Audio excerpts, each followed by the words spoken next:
Hello, everyone, and welcome on into One Soccer Today, right here on onesoccer.ca. Annie Petrillo, Gareth Wheeler, Oliver Platt with you. Gentlemen, we have one more friendly to go for the Canadian men before they officially kick off against Belgium. And the players who play with their European clubs are part of this game. So there will be some updates here based on what John Herdman said because of training. The guys already are in Doha getting ready for this. So let's begin maybe with some updates here, Wheels, because we know, Kamal Miller had left that game against Bahrain.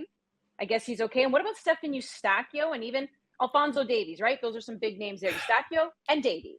Well, that was the slight bomb that Herdman dropped during his media availability. And I like how he kind of went out of his way to make sure that he's articulating and providing information to the Canadian fans out there. Kamal Miller, hamstring tightness. We thought it could be something like that in the game against Bahrain. He is good to go, but I'm sure with Kamal as well with the rest of the squad, they're going to proceed with at least a little bit of caution ahead of this game. It was Stefan Eustachio left training early, and he's going to be assessed before the game to see if he can play a part. I don't know about you guys, but if that is the status, and if something did happen to Eustachio, and it sounds like, and we've confirmed something absolutely did happen, the severity of it is unknown. Why risk it for a friendly? He is essential for that opening match against Belgium. Without Eustachio, there is a gaping hole in that Canadian central midfield. So it wouldn't surprise me if he doesn't play at all against Japan because it's simply not worth the risk. And Alphonso Davies, what we know about him is that he still remains with Bayern Munich, still going through his progression. We were told that he's not fully sprinting yet, and that timelines might be a little bit behind schedule, according to John Herdman as well. So what that actually means or looks like, we'll see.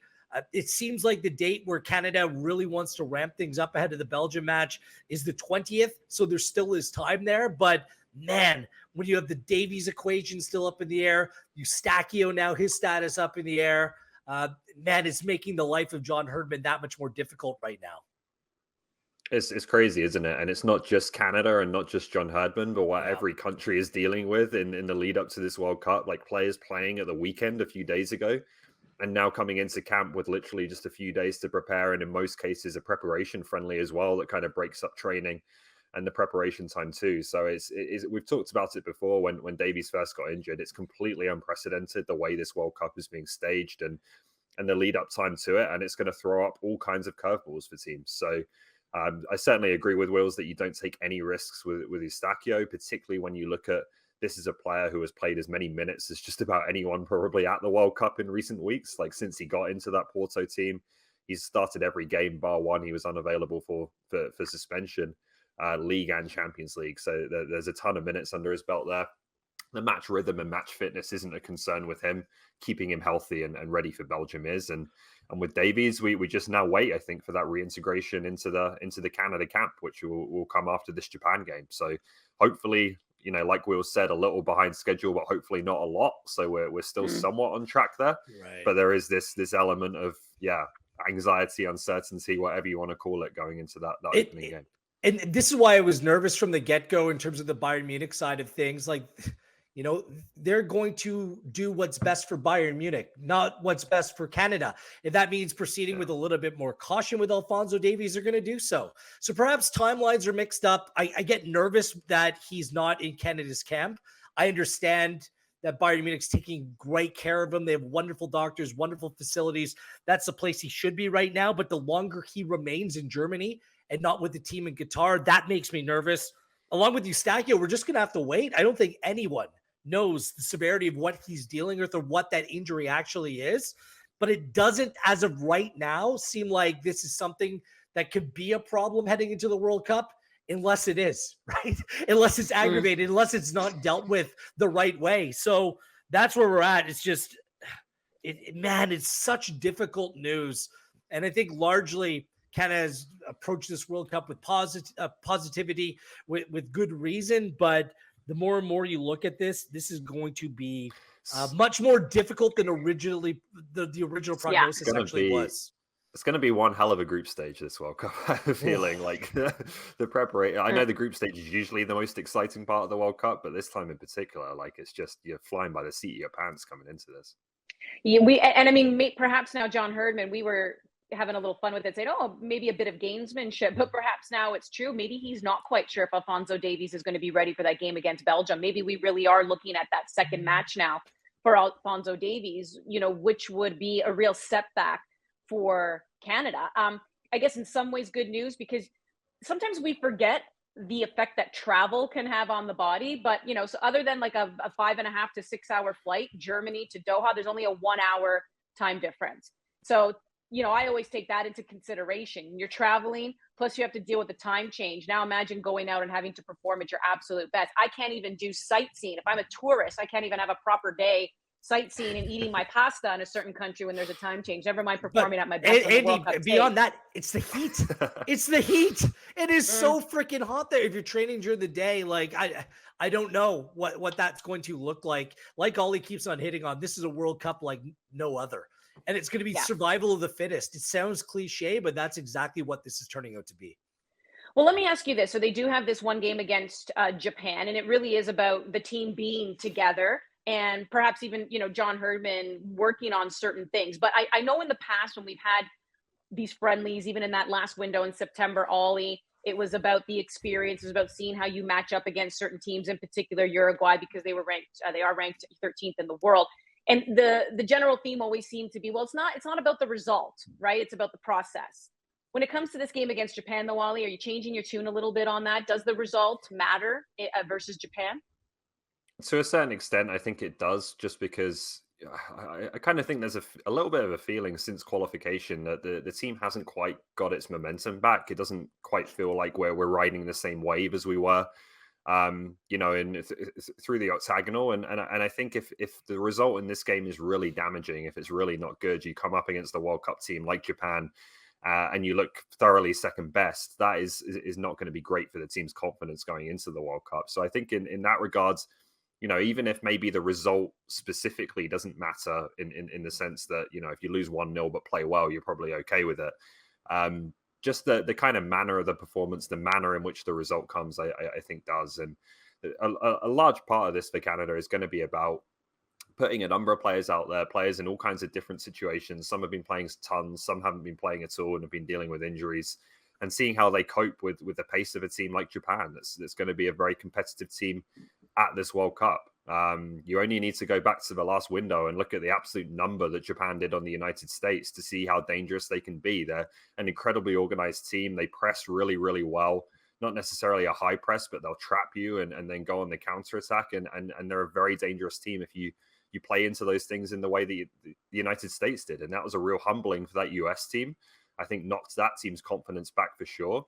And it has the potential to do the same thing for Canada if they're not ready for this game and ready for what Japan are going to bring. And in that way, I think it will be really valuable preparation for Belgium.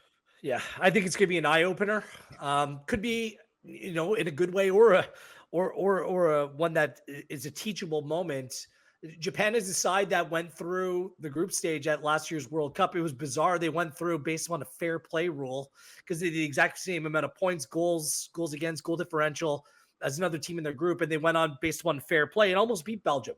They were up 2-0, ended up losing 3-2 in that game. Japan's on good form right now. They've only lost 2 of their last 16 games as well. So Canada needs to bring the intensity, the right mindset, and kind of relish in the experience of playing against a side that's accomplished at a FIFA World Cup. And this is a type of speed and intensity that the games will be played at next week, or maybe like just a sneak peek, and it'll even ramp up when you play Belgium and Croatia. Yeah. So good, bad, or in between, this game is necessary.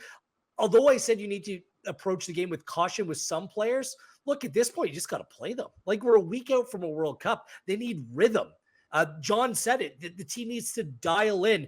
No more silly mistakes. Get on the same page. That's why this game is so important to this team tomorrow. Yeah, by the way, Belgium became the first team at a World Cup to come back from 2 or more goals down to win it in a knockout game, because that was the round of 16. Player to watch for, Ollie, in this game here for Canada. I'll go with Kyle Larin, because I think it's, he's going to be one of the big debates for me going into that Belgium game as to whether or not he starts. I think if you were choosing on club form and minutes this season, the natural front three, assuming that Alphonso Davies is fit for the game, would be Davies, David, Buchanan, which leaves Kyle Larin as the odd man out. And we know that he's had a tough time of it at Club Brugge in terms of securing those regular minutes and playing his way into his best form. But I just think sometimes international football is different. And you see these debates with all kinds of national teams where there's a player who isn't playing for his club too much or isn't in the best form and gets put on the plane and taken to the World Cup over a player who has been playing better for his club. And it causes all kinds of arguments and outrage that player doesn't deserve it and so on. Obviously, I'm not suggesting for a second Kyle Larin doesn't deserve to be in the squad, but I think we're having the same kind of debate with the starting lineup for Canada. And I just wonder if John Herdman, how much does he weigh up, firstly, the club form of Larin that I just talked about, but then versus Kyle Larin's been one of his most reliable players. You know, you put him on the pitch, he scores goals, he delivers every time he plays in a Canada jersey. He has an important tactical role. He always works his socks off the ball as well. You know what you're going to get from him in that regard. So I think that's an interesting one to watch. And this Japan game will probably tell us something about his readiness and what kind of state he's in terms of potentially being in that starting lineup for Belgium.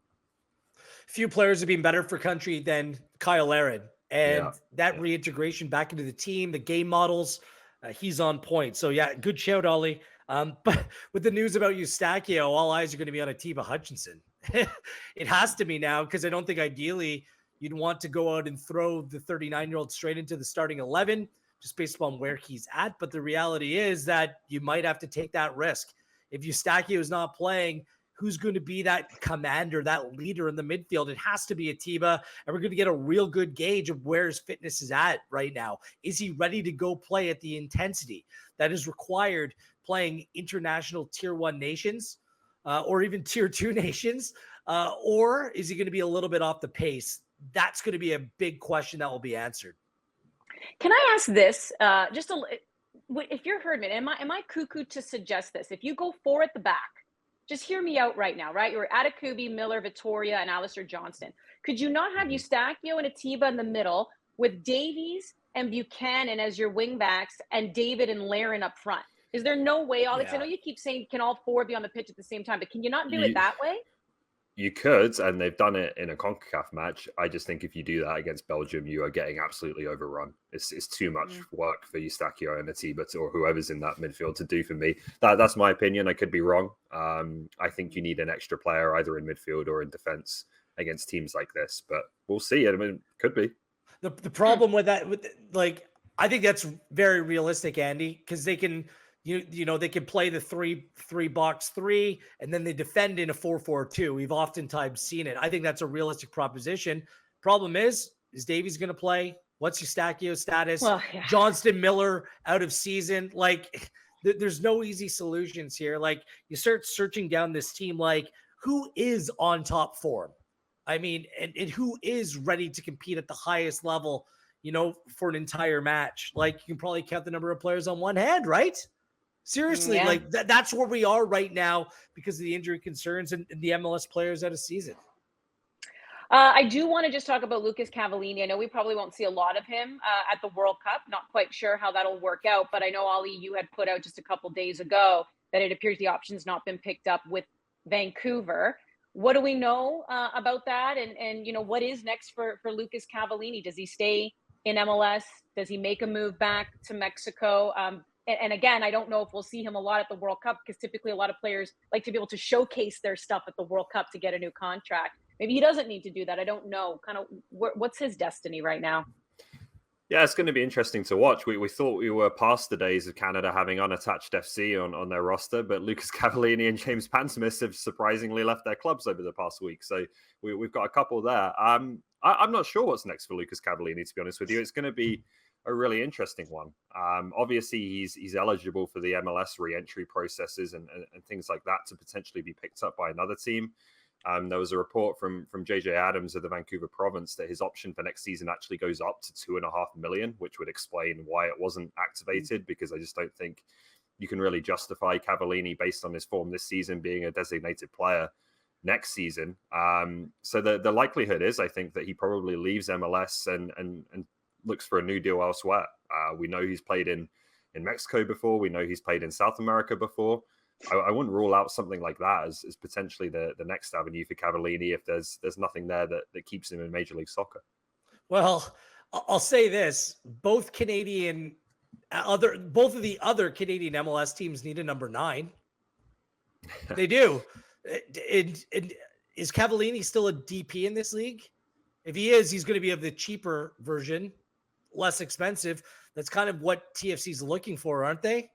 He's good buddies with Osorio if he stays. I don't know. He's from Toronto. Montreal, I mean, it's still an issue in that side. They're bringing back Kamara, which is fine. Mason Toy, can he stay fit?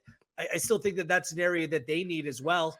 I think there will be suitors in Major League Soccer. My question is he a DP, TAM player? What is he right now? Mm-hmm. My question with CFC would be like, are you comfortable going into the season off the back of the seasons they've just had? We know they can be good players at their best, but off the back of the seasons they've had, would you be comfortable with Cavallini and Akinola as your front two in such an important, or as your top 2 striking options in such an important season? I'm not sure that quite fits. They have other, roles to fill. How much are they able to spend at that number 9 position? Like, it's a tricky one. And look, I understand why the Whitecaps are moving on, but perhaps playing in a team that's more possession based will help Lucas as well, because Vancouver would give up the ball. He's not a player that's going to do a ton of running off the ball. Like, he's a fox in the box, right? Provide the service. He's going to score goals. He's proven that over the course of his career. I still think that there's some fits domestically. It's just all about what kind of salary he'll command and what role he can be guaranteed.